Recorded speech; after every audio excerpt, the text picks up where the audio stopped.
அண்மைச் செய்தி. முன்ஜாமீன் கோரி பொன்மாணிக்கவேல் தொடர்ந்த வழக்கை தேர்வுக்காக நாளைக்கு ஒத்திவைத்தது உயர்நீதிமன்ற மதுரை அமர்வு.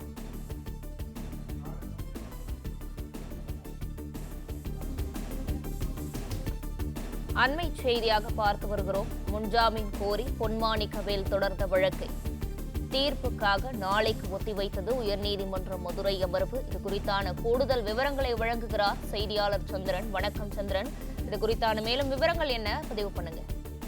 வணக்கம். சிறப்பு காவல் கண்காணிப்பாளராக பதிவு செய்யப்பட்ட வழக்கில் முன்ஜாமீன் கோரி பொன்மாணிக்கவேல் தொடர்ந்த வழக்கை தீர்ப்புக்காக நாளை ஒத்திவைத்து இந்த மதுரை அமர்வு உத்தரவிட்டுள்ளது. பொன்மாணிக்கவேல் மீது ஜாமீன் வழங்கக்கூடிய பிரிவுகளின் கீழ் வழக்கு பதியப்பட்டுள்ளதா அல்லது ஜாமீன் பிரிவுகளின் கீழ் வழக்கு பதிவு என்று குறித்து விளக்கம் தேவைப்படுவதை நீதிபதி கூறியுள்ளார். ஆகவே சிபிஐ தரப்பில் வழக்கு தொடர்பான ஆவணங்களை தாக்கல் செய்ய இந்த மதுரை அமர்வு உத்தரவிட்டுள்ளது. ஓய்வு பெற்ற டிஎஸ்பி காதர் பாஷா சென்னை உயர்நீதிமன்றத்தில் பொன்மாணிக்கவேல் பழிவாங்கும் நோக்கில் எனக்கு எதிராக பொய் வழக்கு பதிவு செய்துள்ளார்.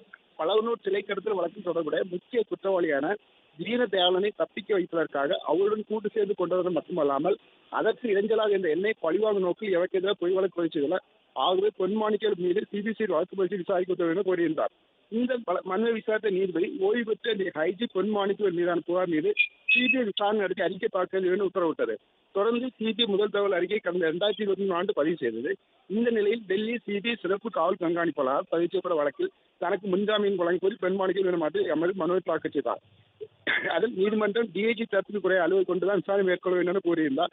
ஆனால் அப்படி ஐஜி எஸ்பி அளவில் அதிகாரி விசாரிப்பதாக கூறியிருந்தார். எனவே இதற்கு முன்ஜாமீன் மனு தாக்கல் இந்த வழக்கை நீதிபதி பரத் சக்கரவர்த்தி முன்பாக விசாரணைக்கு வந்தது.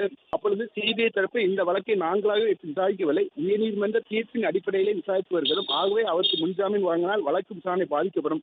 ஆகவே முன்ஜாமீன் வழங்க கடும் எதிர்ப்பு தெரிவிக்கப்பட்டது. பொன்மாணிக்கவேல் தரப்பில் என்னுடைய பணிக்காலத்தில் ஏராளமான சிலைகளை மீட்கப்பட்டுள்ளன, என் மீதான குற்றச்சாட்டில் எந்த முகாந்திரமும் இல்லை, ஆகிய முன்ஜாமீன் வழங்க வேண்டும் தெரிகிறது. இதையடுத்து நீதிபதி பொன்மாணிக்கவேல் மீது ஜாமீனில் வழங்கக்கூடிய பிரிவுகளில் வழக்கு பதியப்பட்டுள்ளதா அல்லது ஜாமீனில் வெளிவராத இயலாத பிரிவுகளில் வழக்கு பதியப்பட்டுள்ளதா என்பது குறித்து விளக்கம் தேவைப்படும். ஆகவே சிபிஐ தரப்பில் வழக்கு தொடர்ந்த ஆவணங்கள் தாக்கல் செய்ய உத்தரவிட்ட வழக்கை தீர்ப்புக்காக நாளை ஒத்திவைத்துள்ளார்.